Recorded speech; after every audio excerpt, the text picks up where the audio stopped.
Amen. Tunay na napakabuti ng Panginoon na nandito po tayong lahat. Kayo'y nakatayo dyan. Nandito po tayong lahat na buhay, na mapupuri at umaawit sa Panginoon. Patunay ito ng bigyan ng ating dakilang Panginoong Jesus. Kaya tawitan po natin siya.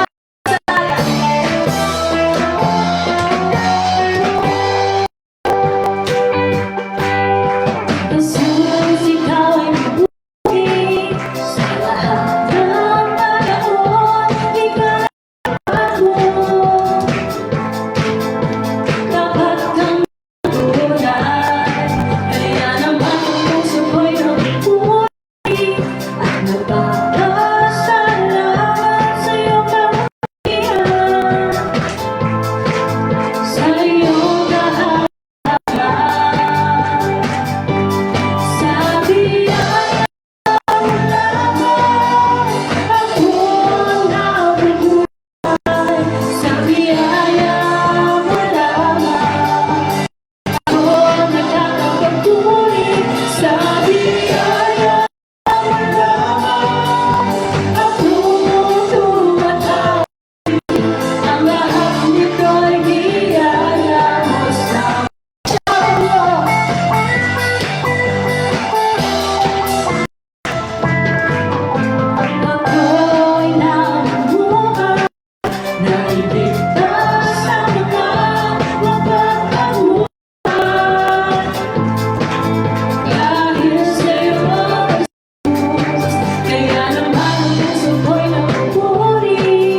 Ang pag-ibig mo, Jesus, iyong binigay sa akin. Salamat, salamat sa pag-ibig mo. Walang ibang sa akin na katulad mo. Salamat, salamat sa pag-ibig mo. Ako'y masaya sa piling mo. Sabi nga po daw sa kanya, sa anumang pagkakataon, nagbigay tayo ng pasasalamat sa Panginoon. Kung may basuhan o kalibigan, ako ay mailala. At ikaw, Jesus ang akin, ako sa tiga, hindi mo ko pabawa. Salamat, Jesus! Hindi ko kaya hindi ko kaya sundatin. Ang pag-ibig mo, Jesus, bumigay sa akin. Salamat, salamat, oh Jesus, sa pag-ibig mo. Walang ibang napahal sa akin tulad mo. Salamat, salamat, oh Jesus, sa pag-ibig mo. Ako'y magsasaya sa pag-ibig mo. Salamat, salamat, oh Jesus, sa pag-ibig mo.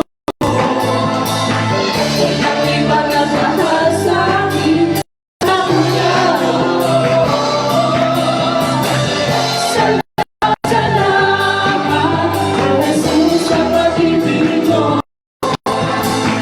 Ako'y magsasaya. Ngayon na ang napurihin ako ka.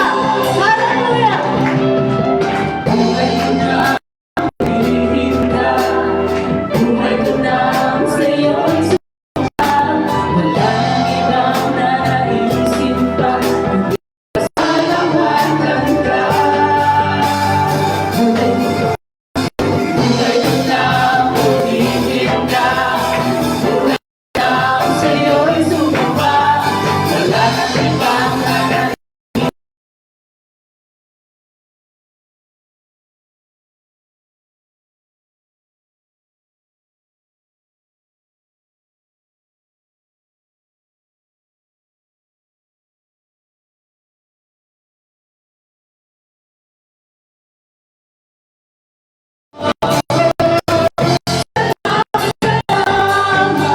Oh Jesus, sa pag-ibig mo. Ako'y magsasaya. Sa uling pagkakataon ko, ulitin mo natin. Salamat, Panginoon. Salamat, salamat, oh Jesus, sa pag-ibig mo. Walang ibang nagmahal sa akin na katulad mo. Salamat, salamat, oh Jesus, sa pag-ibig mo. Ako'y magsasaya sa piling mo. Ako'y magsasaya sa piling mo. Ako'y magsasaya sa piling mo.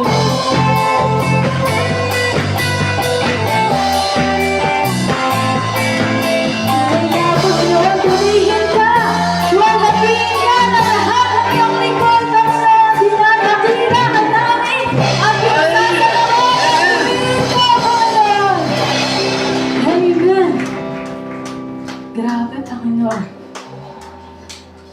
Tunay nga, Panginoon, na hindi kami karapat-dapat. Ngunit ika'y nandiyan. Handang ialay ang inyong anak. Handang ibigay ang inyong dakilang pag-ibig, Panginoon. Upang kami maligtas, Panginoon. makasama sa inyong kaharian, Panginoon. Salamat, Lord Jesus. Oh, we worship you, Panginoon.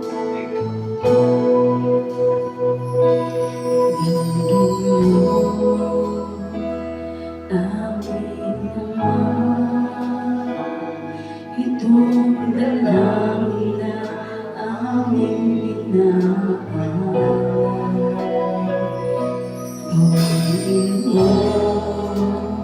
ang pusong yakapin mo kami ng iyong pagmamahal. Tiyak alahin, tulad ko'y mamahalin, ngunit pag-ibig na wagas ang iyong hatid.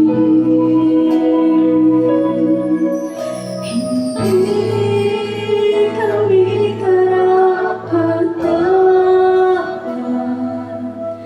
ngunit buhay mo ay iyong inaral. Sa kabila ng lahat, iyong tinanggap, ginawa mo kaming iyong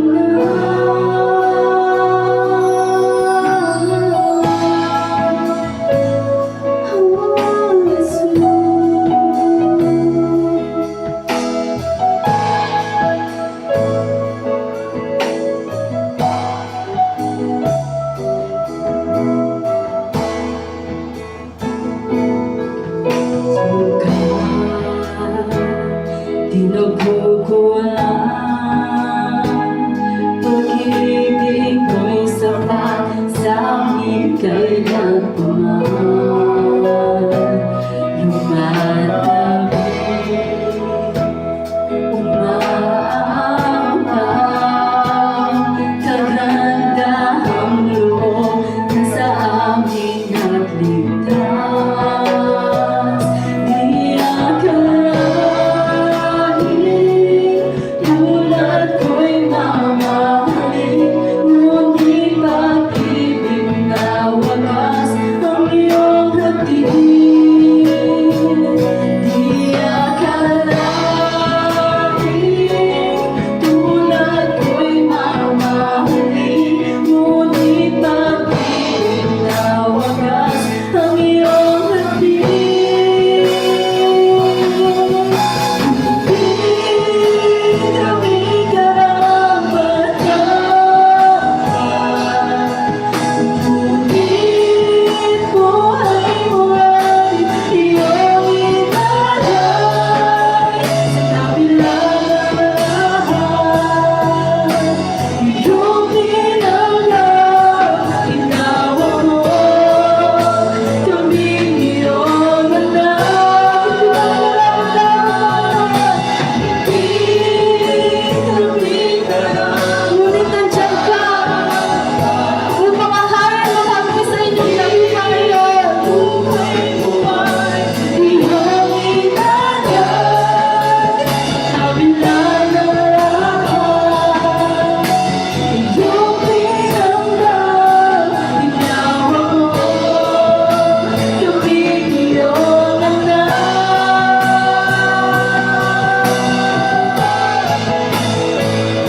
Salamat, Lord Jesus.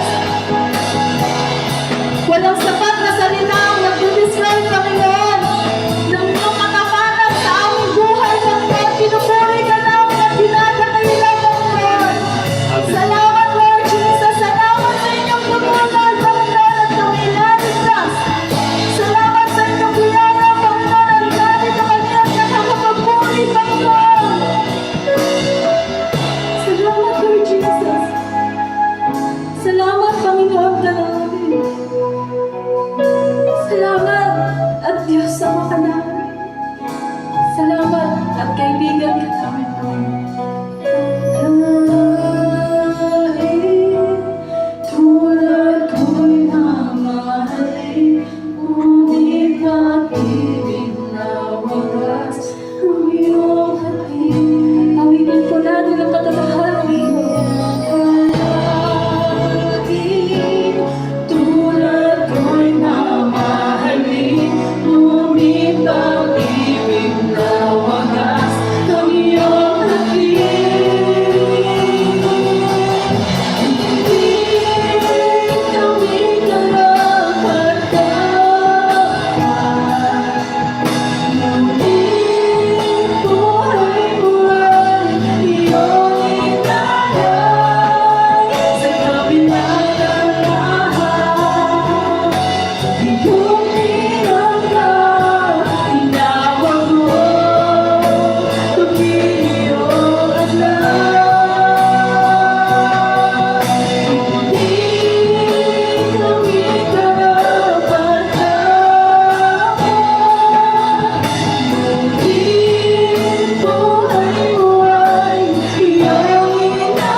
kami, bigyan mo kami, Panginoon.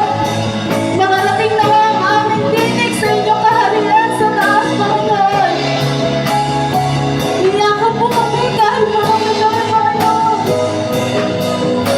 Inalay mo ang iyong buhay kahit hindi kami narapat-dapat sa inyong dakilang pag-ibig, Panginoon. Ikaw ang aming dakilang, Panginoon. Purihin ka, dakilain ka sa lahat, Panginoon. Praise you, Jesus. Iyakap mo ako sa aking kalubigan. Hindi mo ako nang di kayang tunggusan. Niyakap mo ako sa aking kalubigan.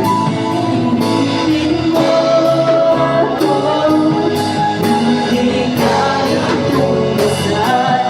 Niyakap mo ako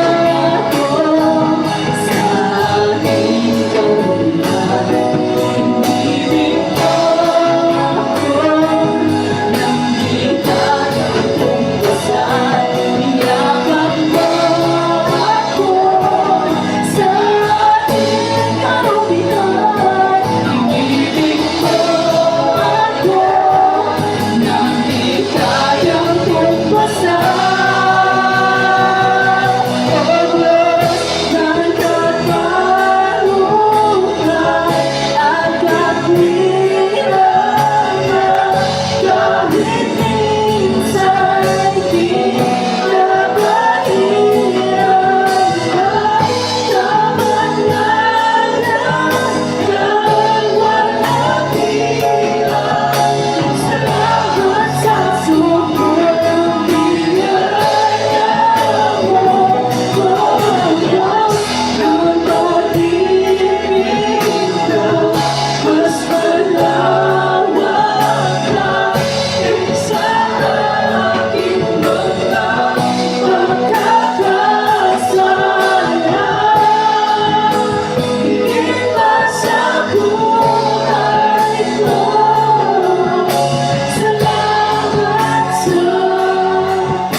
Niyakap mo ako sa aking kalubigan.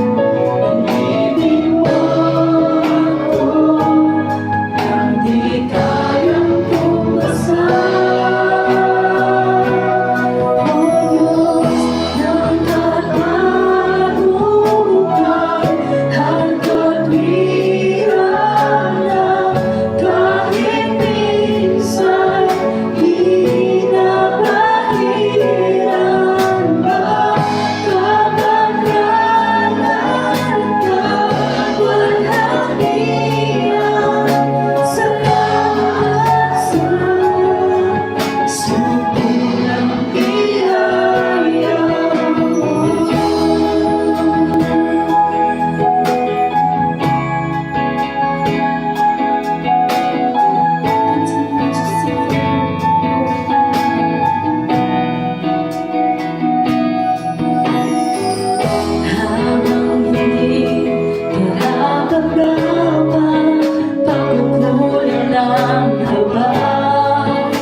Bagamat mabigat ang aming kasalanan, Lord.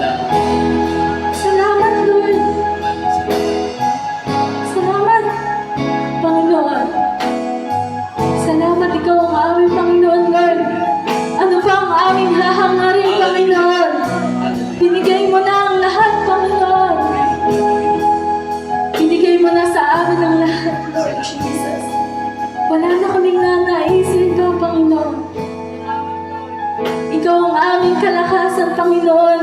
Ikaw ang aming katagumpayan, Panginoon. At Ikaw ang aming kaligtasan, Panginoon. Ikaw ang aming dakilang buhay, Lord Jesus. Ikaw ang aming napay na buhay, Panginoon. Salamat, Lord Jesus. Oh, we praise you, Lord Jesus. We worship you, Panginoon. We thank you, Panginoon, Lord Jesus. We lift your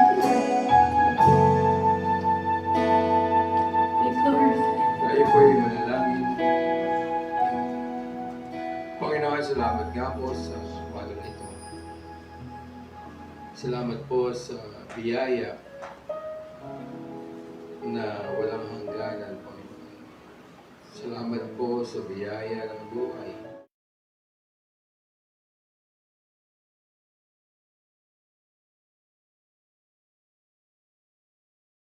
Kay Jesus na nabayubay sa krus upang ang aming mga kasalanan ay magkaroon ng kapatawaran.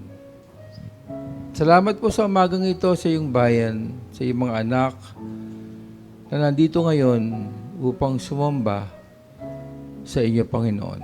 Samahan niyo po kami, samahan niyo po ako. Buksan niyo po ang aming isip, buksan niyo po ang aming puso upang unawain ang iyong mensahe sa umagang ito. Maraming salamat po, Panginoon. Ito po ang dalangin namin sa pangalan ni Jesus. Amen. Magandang umaga. Good morning. Buenas tardes. Buenos dias pala, no? Biglang nangalahati Sino po yung hindi naka-attend nung Sunday? Wala po kayo dito nung Sunday?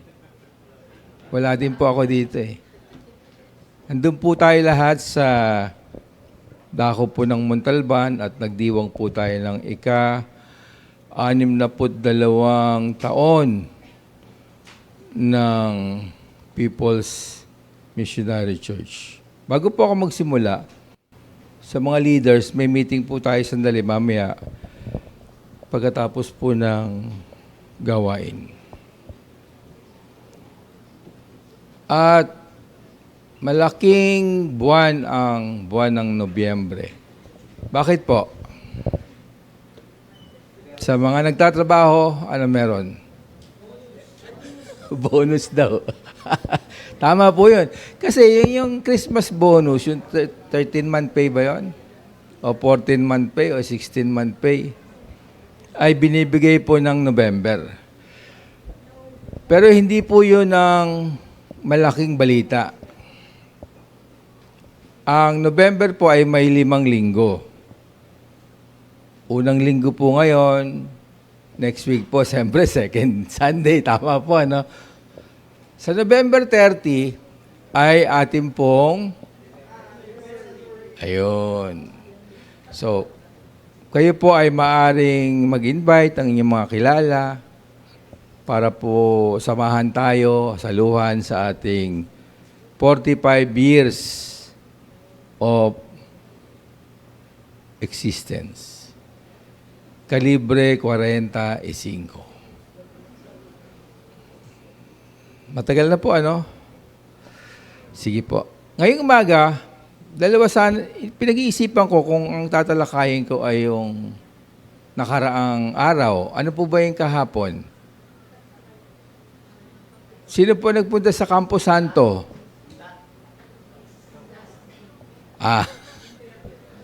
Sementeryo. Araw po ng mga patay, araw ng kaluluwa. Ngunit hindi po yun ang aking tatalakayin. Itutuloy ko na lang po yung sustainable na ginagawa po natin tungkol po sa mga behavior ng mga tao, ng mga lingkod ng Diyos, o ng mga nangunguna sa mga iglesia. Kilala niyo po si Pablo? Sino po nakakilala kay Pablo? Wala. May taga-Olandes bang Pablo? Si Timothy, kilala niyo po? Nasa US. Batiin ko muna po yung taga-California at taga-Australia na nakikinig po sa atin. Magandang umaga. Umaga pa sa Australia, Sa California kasi, pahapon na. Global na tayo, hindi niyo ba alam yun? Susunod, nandun na tayo sa... Wala tayong taga-Europe, Dami ko ng kwento, bago magsimula, Na-miss niyo ba ako? Hindi. Si Pablo ay missionary. Kumbaga sa hierarchy po ng kaharian ng Diyos, siya po yung pinaka-sukdulan. Siya yung nandun sa peak. Siya yung nasa taas. Sa ginawa niya, sa kanyang mission na ginawa. Si Timothy ay isa po sa kanyang mga disipulo. At si Timothy po ay isang pastor. Hindi ko alam kung siya ay naging missionary, pero sa mga sulat po ni Pablo, siya ay nasa isang lugar na pinupuntahan po niya at sinusulatan niya. Dadako po tayo sa unang sulat ni Pablo kay Timothy, yung unang Timothy. Ang Timothy daw po ay isang pastoral letter. Ito ay patungkol po sa paggawa ng mga leaders. May mga kilala ba kayong leaders na nasa dyaryo ngayon? Marami, di ba? Pag dumako po kayo sa dako ng Amerika, napakarami pong Christian leaders na makikita kayo. Pag dumako po kayo sa Europa, hindi masyadong popular. Ang popular doon ay si Papa. No? Pag dumako po kayo sa bandang Africa, marami rin po roon, lalo na sa dako po ng Nigeria, ng Ethiopia, marami pong nangungunang mga Christian evangelicals. At gusto ko pong talakayin yung sinabi po ni Pablo sa kabanatang 6 ng unang Timoteo. Nagsasanay na po ako sa Tagal, Pilipino. Gusto ko po sana English, kaya lang, ayan na po. Basahin ko po, kung meron po kayong Biblia, hindi ko na po tatanungin kung meron kayong notebook. Kung may notebook kayo, dapat meron kayong lapis at ballpen. No? Kung wala, pwede na siguro yung inyong mga telepono. No? Sino po may ballpen? Walang notebook. Ang sabi po dyan, talatang 6, subalit ang kabanalan na may kasiyahan ay may malaking pakinabang. Sapagkat wala tayong dinalang anuman sa sanlibutan at wala rin naman tayong mailalabas na anuman. Ngunit kung tayo ay may pagkain at damit, masiya na tayo sa mga ito. Ngunit ang mga nagnanais yumaman ay nahuhulog sa tukso at nabibitag sa maraming hangal at nakapipinsalang pagnanasa na siyang naglulubog sa mga tao sa pagkawasak at kapahamakan. Sapagkat ang pag-ibig sa salapi ay ugat ng lahat ng uri ng kasamaan, na ang ilang nagnasa rito ay napalayo sa pananampalataya at tinusok ang kanilang mga sarili na maraming kalungkutan. Basahin ko muna po yung unang talata doon. Pagka tayo po'y nag-aaral din ng mga salita ng Panginoon, titignan po natin yung sabi nila sa Tagalog, konteksto, no? Kung ano yung naunang mga talata at unang nahuli, para makita po natin yung kabuuan ng ating binasa. Sabi po sa talatang 3, at basahin ko sa Ingles, if anyone teaches a different doctrine, ito po ay pahayag ni Pablo kay Timothy na isang pastor. Ito po ay pinapahayag ko sa inyo bilang pastor para sa mga mananampalataya. Ang sabi ni Pablo, if anyone teaches a different doctrine that does not agree with the sound words of our Lord Jesus Christ and the teaching that accords with godliness, he is puffed up with conceit and understands nothing. He has an unhealthy craving for controversy and quarrels about words, which produce dissension, slander, evil suspicions, and constant friction among people who are depraved in mind and deprived of the truth, imagining that godliness is a means of gain. Sabi ko po dyan, dun sa verse 3, yung po mga sumunod na talata, yung talatang 6, hanggang sa binasa ko, conditional po yon. Meron siyang premise. Ang sinabi niya, if anyone teaches a different doctrine and does not agree. So, ano ba yung sinasabi ni Pablo rito na sound doctrine o sound word? At sinabi niya sa huli, imagining that godliness is a means of gain. Ano po ba yung godliness? So, sa talatang 4, naka-flash ba yan? What is godliness? Next slide nga. Ayun. Hindi ko po i-define yung godliness. Mahaba pong talakayan yan. Ang i-define ko na lang po, kung ano yung hindi godliness. Ibig sabihin, ano po yung opposite. Yung po ay nakalagay sa talatang 4. Siya ay palalo. Walang nauunawang anuman. At siya ay nauhumaling sa mga usapin at sa pagtatalo tungkol sa mga salita na pinagmumula ng inggit, away, paninirang puri, mga masasamang hinala. Kilala niyo si Marites, no? Kilala niyo? Dati sinasabi natin, chismis. Pero dito, ang sinasabi niya, ay tungkol po sa mga nangunguna. Siya ay isang puffed up na tao. Wala siyang nauunawaan at mahilig siya makipag-diskusyon. Mahirap po kasi mag-discuss, mag-argue, at nauuwi po sa pagtatalo. Ang sabi rito, pinagmumula ng inggit, away, paninirang puri, mga masamang hinala.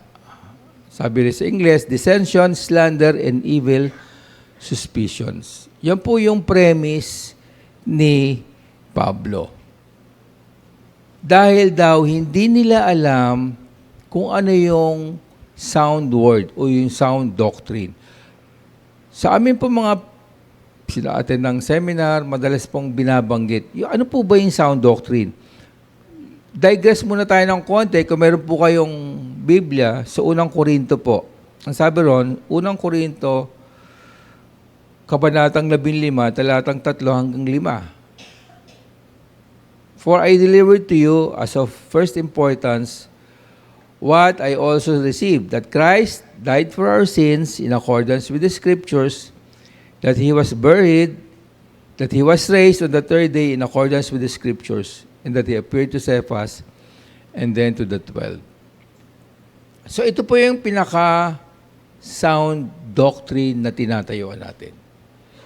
Si Jesus namatay sa atin, para sa atin, siya ay nilibing, at siya po ay nag-resurrect. So maaring yung premise ni Pablo, nung sinasabi niya si Timothy, kasi pag tinignan niyo po yung 1 Timothy chapter 1, pinangaralan niya na o pinagsabihin niya na si Timothy to be aware of false doctrines and false teachers. Kapag tinignan po natin yon, ang sinasabi ni Pablo, nakapasok sa iglesia yung mga maling turo. Sa kasalukuyan, hindi na kailangan pumasok dito physically ang maling turo. Pagbukas nyo ng TV, may TV pa ba ngayon? Meron pa, no? Meron pang istasyon si Appointed, Son of God. Wala. Meron pa, no? So, makikita niya, hindi na kailangan sabihin ko na pumasok sa atin, no? Sa inyong mga internet, sa inyong mga website, sa inyong binabasa, pumapasok na dyan yung iba't ibang klaseng doktrina. At ang sabi ni Pablo sa talatang 5, imagining that godliness is a means of gain. Sa Tagalog po kasi, ang sabi po dyan, yung pagiging banal ay nagkakaroon, ginagamit upang magkaroon ng pakinabang. Na inaakalang ang kabanalan ay paraan ng pakinabang. Dadagdagan ko po muna bago ko, kasi nasa introduction pa lang po tayo. Sa kasalukuyan, hindi ko nga alam dahil may nagsabi sa akin, meron daw isang American preacher na hinuli ng mga FBI dahil sa kanyang pamamaraan ng parang scam na niloloko niya yung kanyang mga tagasunod. Sa Amerika po, ay kapag tinignan niyo po yung YouTube, makikita niyo po yan. Yan ang kalakaran ng maraming nagtuturo sa dako po ng kanluran. Sa Tagalog po kasi, ang sabi rito, pag-aaway ng mga taong masasama ang pag-iisip at sila sa katotohanan na inaakala ang kabanalan ay paraan ng pakinabang. So, sinabi ni Pablo kay Timothy na if anyone teaches a different doctrine, ito yung mga mangyayari at ito po yung magiging characteristic niya. At sa huli, sinabi niya, inaakalang ang kabanalan ay paraan ng pakikinabang. Base dyan, tingnan po natin yung mga sumusunod na talata na aking binasa nung una. Dalawa lang po ang aking gustong talakayin. Una po, godliness with contentment is profitable. Subalit, ang kabanalan na may kasiyahan ay may malaking pakinabang. At sa English po, godliness with contentment is a great gain. Tuloy-tuloy po kasi yung pagbasa yan. So, sinasabi rito, ano ba yung contentment? Sabi po sa aklat ni Job 1:21, sinabi niya, hubad akong lumabas sa sinapupunan ng aking ina at hubad akong babalik doon. Ang Panginoon ang nagbigay at ang Panginoon ang bumawi. Purihin ang pangalan ng Panginoon. Sa English, for we brought nothing into the world and we cannot take anything out of the world. Pag pumunta kayo sa sementeryo, ano nakikita ninyo? Depende kung ano sementeryo, no? Sa ngayon, nakikita niyo bulaklak, kandila, mga tao. Hindi ko alam kung ito ay isang celebration o ito ay isang pagbibigay pugay sa mga namatay. Ngunit, kapag ang isang tao ay dinala na sa hukay, ang dala na niya ay ang kanyang katawang lupa. Ashes to ashes, dust to dust. Wala tayong maidadala. Alam niyo po ba yung tradisyon ng mga hari, ng mga pharaoh sa Egypt? Kapag namatay po yung hari at siya ay ililibing na, sinasama po sa kanya yung kanyang mga tagasunod na yung personal na staff, yung taga-silbi niya, taga-timpla niya ng kape. Nagkakape ba yung pharaoh? Hindi, ano? Taga-hain ng pagkain. Sila po ay sinasama dun sa libingan. At hindi ko alam kung tama yung nabasa ko, pati yung alagang aso o alagang pusa o mga pet, sinasama po doon. Ang kanilang ideya ay sila ay buhay, yung kanilang master ay patay, pagsisilbihan pa rin nila doon sa dakong yun. Hindi na natin alam kung ano nangyari sa kanila doon. Siyempre, namatay din sila, di ba? Hindi lang yan ginagawa sa party ng Egypt. Meron din ako nabasa yan na ginagawa rin sa party po ng South America. So, ang sabi ni Job, yung iyong mga ari-arian, yung iyong mga property, hindi mo yung madadala kapag ka ikaw ay kinuha na ng Panginoon. Pag gumawa ka ng project na bawasan ng baha, saan mo dadalhin yung pera na nakuha mo? Yung tubig, alam ko kung saan pupunta. Pero yung perang ninakaw, yung perang kinurakot, madadala ba nila yan sa libingan nila? Iisang buhay ng tao, kapag kaya na kinuha na ng ating Panginoon, wala ka nang masasabi sa iiwan mo, o sa'yo na yung aking 2 bilyon, sa'yo na yung aking, alam nyo ba, susubasta na yung Rolls Royce ni Diskaya. Sa'yo na yung Rolls Royce ko. may payong pa yun. Baka umulan, hindi ka mababasa. Wala tayong maisasama sa ating puntod, sa ating libingan. Ano ang halaga ng pagkakamal ng salapi sa mundo? Nung ako po ay bata pa, nagtrabaho po ako sa Hong Kong. Yung anak ko po si Josh, doon pinanganak. Sabi nila, kung gusto mong maamoy ang pera, pumunta ka ng Hong Kong at pagbaba mo ng eroplano, langhapin mo yung hangin. Doon daw yung smell of money. Kasi yung Hong Kong po kasi, sentro po ng komersyo, sentro po ng pananalapi.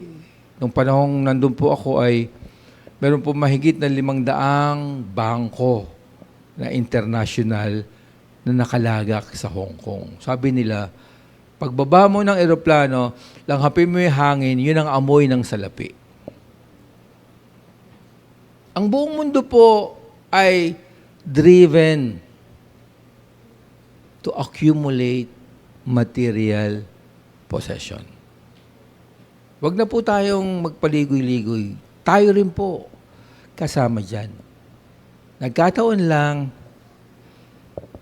na binusabos tayo ng iba't ibang nanakop at nakakalungkot, ang nagbubusabos sa atin ngayon ay mga kalahi natin. Hindi mahirap ang Pilipinas. Mahirap maunawaan ang kasakiman ng tao.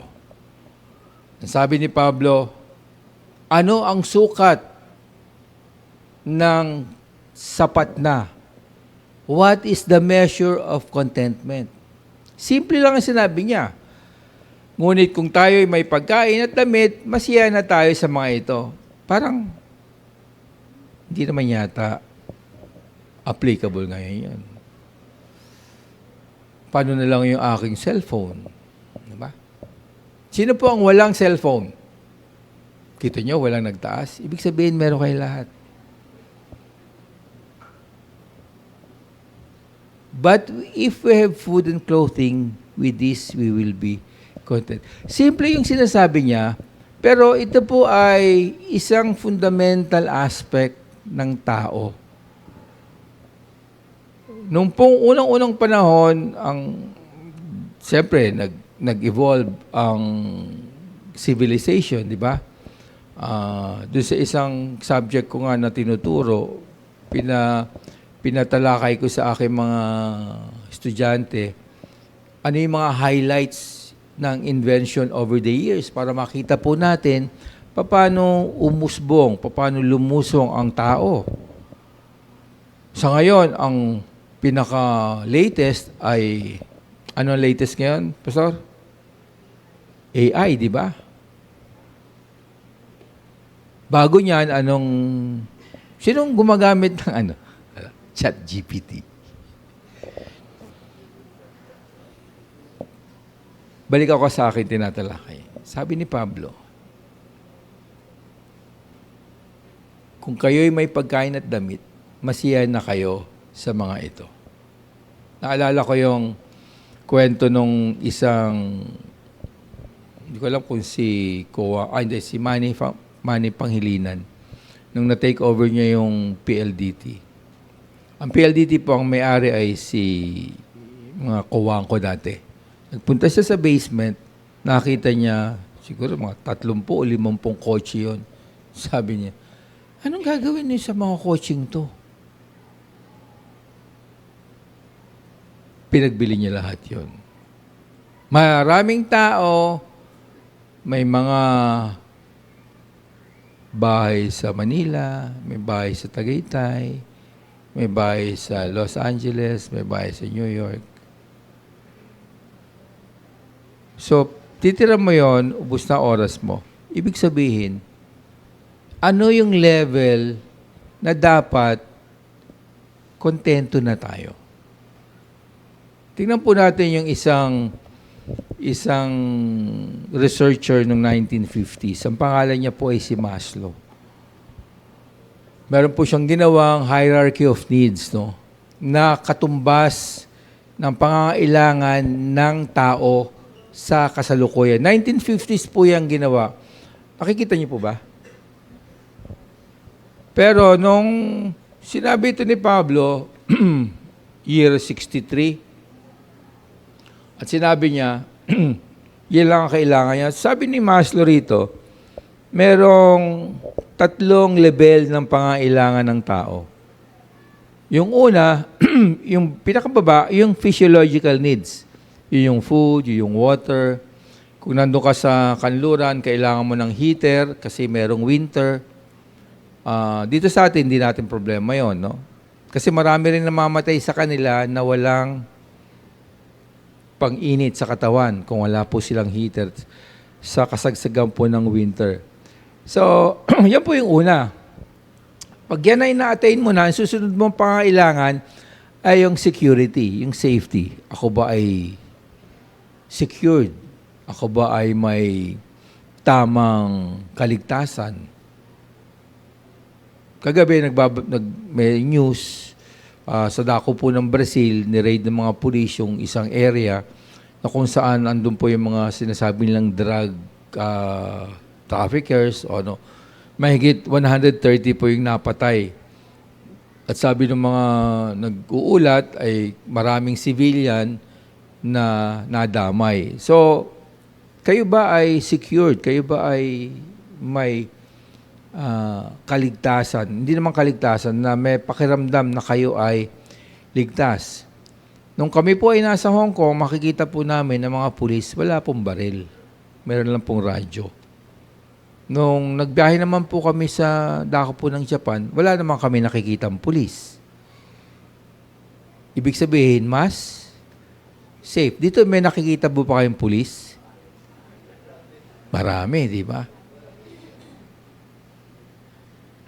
Tapos, pagkatapos po nun, meron yung susunod, yung belongingness, yung habang tumataas po yan, pataas ng pataas yung hierarchy. Yan po ay pinag-aralan nila. At sabi nila, yan po yung pangangailangan ng tao as a whole. Pero, sa aking palagay, ay yan po ay totoo, ngunit atin pong tingnan yung konteksto ng sinasabi ni Pablo. Ang sinasabi po ni Pablo ay extremes. Parang kung ang isang maleta ay nagkakahalaga ng 48 million, tama ba yun? Nakakita na kayong maleta na worth 48 million pesos. Hindi pa. Yun daw po yung maleta na laman ay puro basura. Tawag po nila sa salapi ay basura. Ito po mga nag-aano sa atin sa hearing dito sa flood control. Yung pong sinasabi dyan ni Maslow ay ina-attain po ng bawat isa. So, depende po sa inyong level ng pangunawa at level ng contentment. Ay ito po ay makikita nyo na ito pa yung kulang sa akin. Ito pa yung dapat kong ma-achieve. Pero ang sinasabi dito ni Pablo ay yung pinaka-basic at yung pinaka-extreme na kalagayan na kung saan ang sa kasalukuyang panahon niya ay yung mga nagahari, yung mga ruling elite na kasama nila sa lipunan. Maaaring sinasabi niya yon dahil may mga nagtuturo na ginagamit ang pulpito para magkamal ng salapi. Para, sorry for the term, para gatasan ang kanilang mga membro. Sa ngayon, yan po ay nagaganap pa rin. Hindi ko lang alam kung anong term ang tatawagin natin sa mga sumusunod, sa mga nagtuturo ng mali. Patuloy po silang Tama ba yung hinuhututan, ginagatasan, kinakamkam ang kanilang mga salapi ng kanilang mga tagapanguna? Hindi ko na po bibigyang pansin yung mga hindi mananampalataya, yung mga hindi nakakaunawa. Ang Iglesia Katoliko, alam na natin kung gaano kayaman yan. Wala na po tayong contention dyan. Ngunit, ang kanilang yaman ay nanggaling na po sa mga lupain na nakuha nila noong pang maratagal na panahon. At marami na pong naibalik sa ating bayan. Ngunit, sa tagal ng panahon na establish na po nila yung kanilang mga businesses, yung kanilang mga pagkukunan ng pera. Kaya kung kayo po ay mapasyal sa isang gawain po ng mga Katoliko, sila po ay hindi humihingi ng tithes, sila po ay hindi humihingi ng mga malaking pananalapi. Sila po ay humihingi lang ng tawag nga nila limos. Pero sa likod po nun, marami pong donors, marami pong nagbibigay, marami pong mayayaman na nagbibigay ng kanilang salapi. Ganyan din po ang nangyayari sa mga evangelical, sa mga protestante. Lahat po ay may mga nagbibigay ng salapi. Noong panahon ni Pablo, binigyan niya ng warning si Timothy.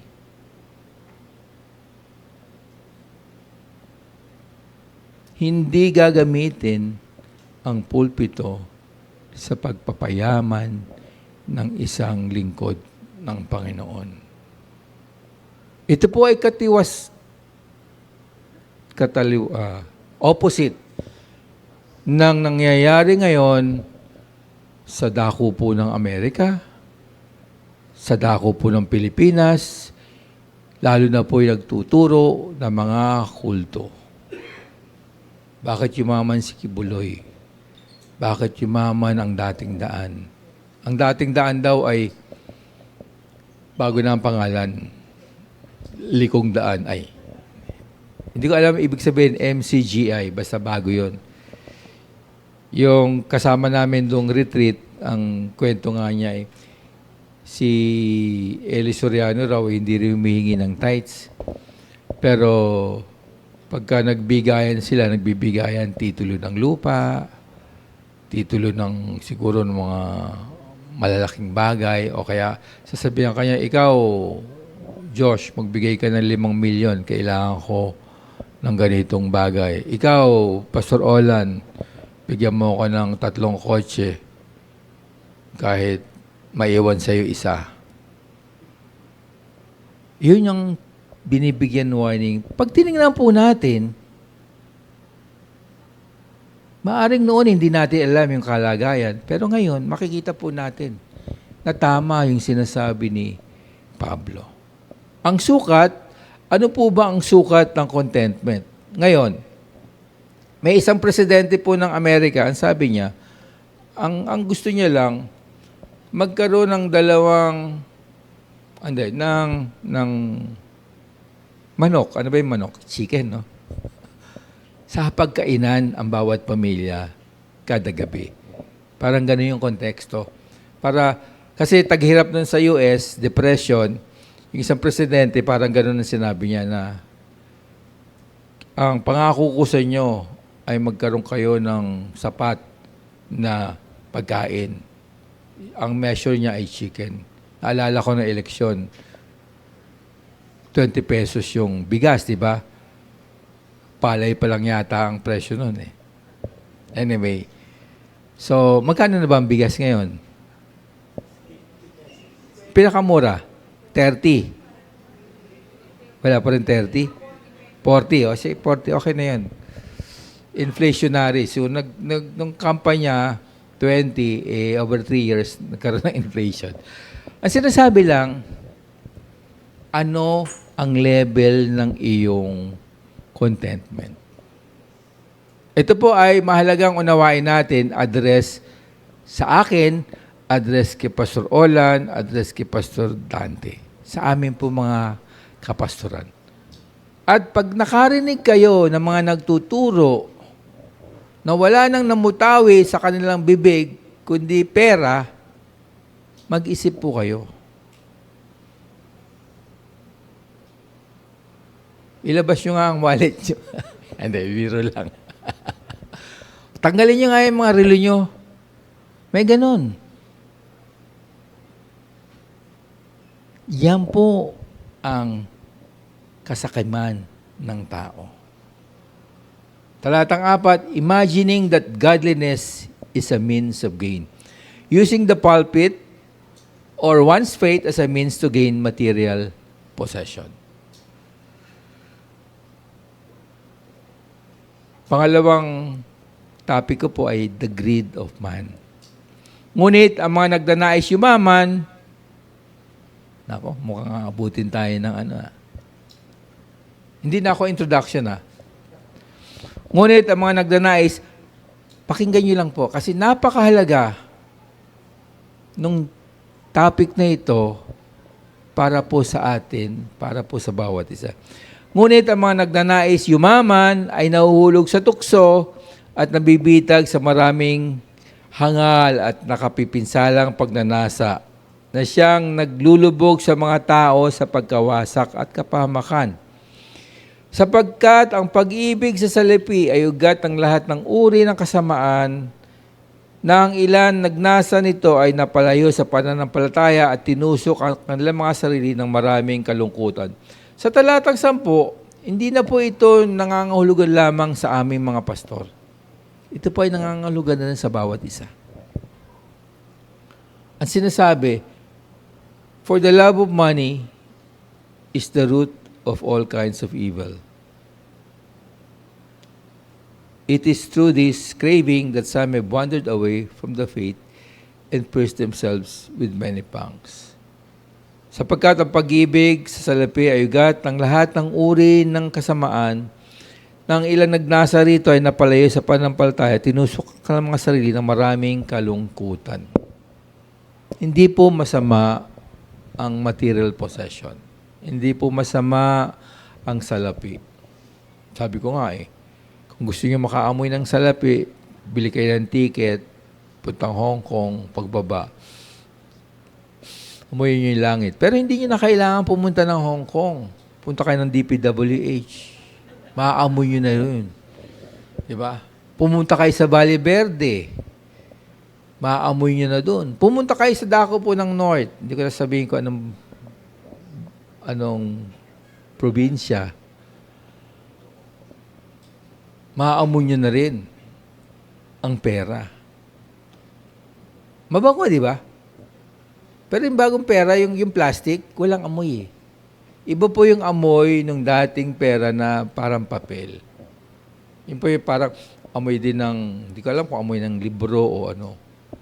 Pero ang sinasabi, hindi masama ang salapi. Hindi masama ang kaperahan. Ang masama ay ano? Ang pag-ibig sa salapi. For the love of money is the root of all kinds of evil. Ano po ba ang ibig sabihin ng pag-ibig? Sino po ang umibig na sa inyo? Secret. Wala pa? Ako po ay umibig na. Ang pag-ibig ko po, ayan, nasa harap ko. Paano nyo ipapahayag ang pag-ibig? Di ba? Napakalakas po ng impluensya ng salitang pag-ibig. Pag sinabi mong iibigin ko ang Diyos, ano yung ibig sabihin nun?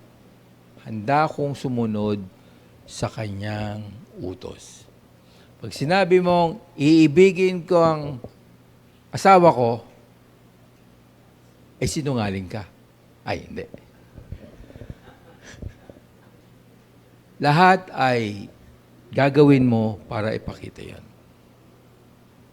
Pag sinabi mong, ibigin ko ang bayan ko, handa kang mamatay para sa bayan mo. Pag sinabing, iibigin ko ang salapi, ano ibig sabihin nun? Lahat ng paraan, gagawin ko para magkamal ako ng salapi. Sa economics po, meron tawag na law of diminishing returns. No? At ito po ay pwede nating i-apply kahit naman sa hindi sa economics, no? Kahit sa social behavior. Halimbawa, nagkaroon ng opportunity. Kasi itong kalakaran ngayon, ay nagsimula yan, matagal na yan, yung sinasabi nilang SOP, yung lagayan sa gobyerno, matagal na po yan. Siguro panahon pa ng Kastila, pero na yan, panahon ng Hapon, panahon ng Amerikano. Ngunit, noong mga 1960s, siguro marami sa inyo hindi pa pinapanganak noon. At hindi pa namumulat ang mga mata. Ang kalakaran nun, siguro mga 5%, 10%, o kaya mas maliit. Noong mga 1970s, 1980s, siguro umakyat to sa, pagpalagay na natin mga 15%. At ang mga departamentong pinagsasabi na, kung gusto mong yumaman, pumunta ka sa ganito. Ang unang-una nun, Bureau of Customs. No? Kung gusto mong magkamal dyan. Ang sinasabi ng law of diminishing returns, pag kumita ako ngayon ng 10% at kaya kong kumita pa ng mas malaki, yung 10%, maliit na yun. Nagdi-diminish na yun. So, tataasan ko pa uli yung kukunin ko. Hanggang ako ay hindi nahuhuli at hanggang ako ay hindi nakukulong. So ngayon, yung lumalabas sa mga dyaryo, nasa 30%, siguro 40%. Kaya yung kali natin ay imbis na 8 pulgada, yun ay magiging 4 na pulgada. Yung flood control wall mo, instead na baka lang ilalagay, kawayan ang ilalagay sa loob. Pero yan ay sa secular na kalagayan. Tingnan po natin yung mga mananampalataya kuno na kung saan nagpasasa rin sila at ginatasan nila ang kanilang mga miyembro. Yung mga nagtuturo po ng prosperity gospel, wala nang ginawa kundi manghingi. May isang malaking simbahan sa Amerika. Sabi niya, ang kanyang parking lot na napakalaki, ang pumaparada lang doon ay Rolls-Royce, Bentley, parang si Diskaya lang ang pwedeng magparada doon. Ano? Yan po yung ugat kung bakit may mahirap. Ang kasakiman ng kakaunti na may kapangyarihan. Sa iglesia, yung mga pastor na hindi ko siguro masakit, no? Nangungulimbat. Kulang na lang sabihin na mga tulisan. Yung ultimong pamasahe na lang ng kanilang miyembro, kukunin pa nila. Hindi ko alam kung nangyayari yun. Pero sa antas ng sinasabi ni Pablo, nung panahon niya, binigyan niya ng warning si Timothy. Kasi nakikita ni Pablo kung ano ang lakas ng pananampalataya ng nagtuturo ng salita ng Panginoon kapag ka ito ay tinwist, pagka iniba ang konteksto nito. Kapag hindi pinahalagahan yung talagang gustong ipagawa ng ating Diyos. Ang material na hangarin ng bawat isa ay nandyan, sabi nga ni Maslow. No? Pero habang tumataas yan, ang material na pangangailangan ay nababawasan. Ngunit ang kaisipan ng tao ay mag-accumulate ng material possession. Part kasi nung aking research na ginagawa, tinignan ko kung ilan ng bilyonaryong Pilipino. Konti lang naman sila. Mga 50. Pagpalagay mo ng bawat isang bilyonaryo ay may kamag-anak na pagpalagay mo ng 1,000. So, yung 50 bilyonaryong yon, merong 50,000 tao na nakikinabang. Ilan po ba ang Pilipino? 120 million. Ilan po ba ang nagnanakaw ng mga lupain? Hindi ko masasagot yan, ngunit marami. Ngunit babalik pa rin ako sa mga tagapagturo ng salita ng Panginoon. Kami pong tatlo, kapag narinig nyo na Sister Jane, bili mo nga ako ng, hindi kape, no? Bili mo nga ako ng isang Starbucks store.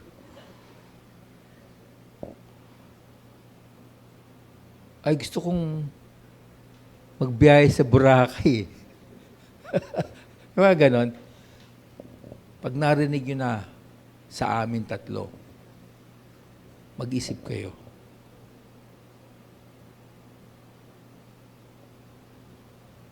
Damit, pagkain, kulang ang sinabi ni Pablo, di ba? Anong kulang dito? Bahay, di ba? Bubong.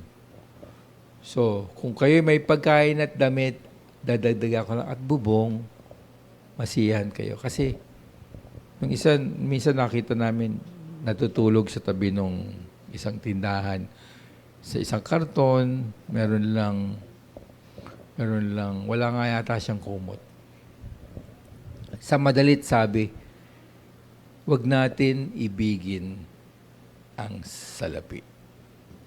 Wag natin bigyang priority ang magkamal ng limpak-limpak na salapi sa pamamagitan ng mga hindi tamang bagay. Ay sinasabi naman dito, yung pagnanais yumaman ay nahuhulog sa tukso dahil meron lang antas na maaari tayong maabot. Sabi nung dati kong boss, hindi ko naman siya boss, no? Nung ako'y nagtatrabaho pa. Kung gusto mong yumaman, huwag kang maging empleyado. Ibig sabihin, magnegosyo ka, gamitin mo yung talento mo, gamitin mo yung kakayahan mo, gamitin mo yung maaari mong gamitin upang ikaw ay maging entrepreneur. Sabi niya kasi, ay hindi ka yayaman kung ikaw ay empleyado. Siya yung aming presidente nun sa bangkong pinanggalingan ko. Ngunit kapag nung tinitingnan ko yung sabi niya, siya ay anak ng asendero, siya ay may malaking lupain sa dako ng Negros. So maaring veiled yung kanyang sinasabi. Ngunit ang sinasabi ni Pablo, ingatan ang ating puso kapag kasalapi na ang ating pinag-uusapan. At kaakibat niyan, yung pagiging sapat ng ating kabuhayan para sa atin. Dito muna ako magtatapos. Isipin niyo po yung mga sinabi ko. Pagbulayan niyo yung kwento ni yung sulat ni Pablo. Magbasa kayo tungkol sa kahirapan, kayamanan. Magbasa kayo tungkol sa mga nagtuturo ng taliwas dito. At ito po ay sususugan ko pa sa linggo. Tayo po'y manalangin. Panginoon, salamat po dahil ikaw ang may-ari ng lahat ng bagay sa mundong ito. Kami po na inyong mga anak, kami po na inyong mga lingkod, kami po na iyong mga sumusunod, kami po ay mga stewards, kami po ay mga tagapangasiwa. Kami po ay binigyan yung karapatan na mag-manage ng mga resources nyo. Samahan niyo po ang bawat isa na ilagay sa aming mga kaisipan na ang iyong biyaya ay sapat sa lahat ng panahon sa bawat isang nagtitiwala po sa inyo. Samahan niyo po kami. Turuan niyo po ang aming kaisipan upang isaalang-alang ang aming paglakad na hindi kami mahulog sa mga bitag, sa mga pain, patungkol po sa pananalapi. Kailangan po namin ang mga resources. Kailangan po namin ito upang kami mabuhay. Ngunit turuan niyo po kami na hindi ito ang aming pinaka-misyon, pinaka-objective. Huwag po naming mahalin ang aming material na possessions. Bagkus, mahalin po namin ang aming paglakad. Mahalin po namin kayo, aming Panginoon, sa aming kalagayan.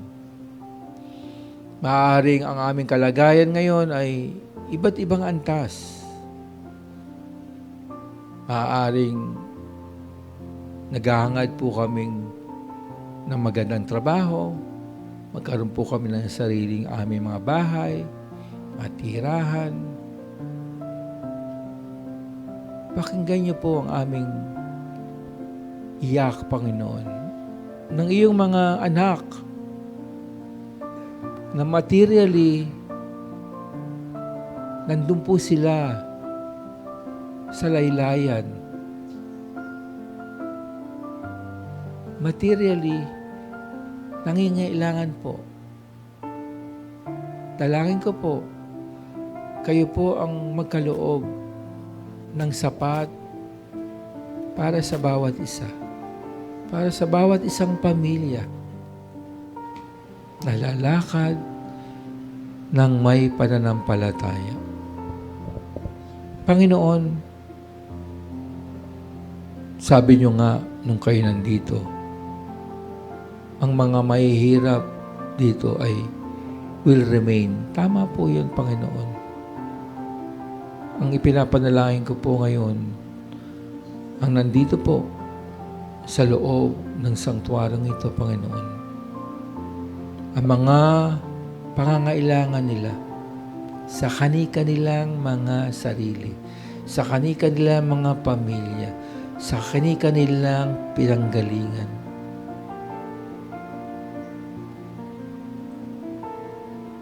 Bigyan niyo po kami ng pangunawa. Bigyan niyo po kami ng sapat na paraan upang tayuan ang iyong pangako na ang buhay namin ay sapat. Ang buhay namin ay nanggagaling sa inyo. Ang buhay namin ay nakasalalay sa sinabi niyong pangako na hindi niyo kami iiwan at hindi pababayaan habang nandito po kami sa lupa. Salamat po, Panginoon, at ang dalangin ko, maunawaan po namin sa aming mga puso ang aming mga adhikain kung paano po namin titingnan ang konsepto ng pananalapi. Salamat o Diyos. Kayo, sa inyo po ang kapurihan. Ito po ang dalangin namin sa pangalan ni Jesus. Amen.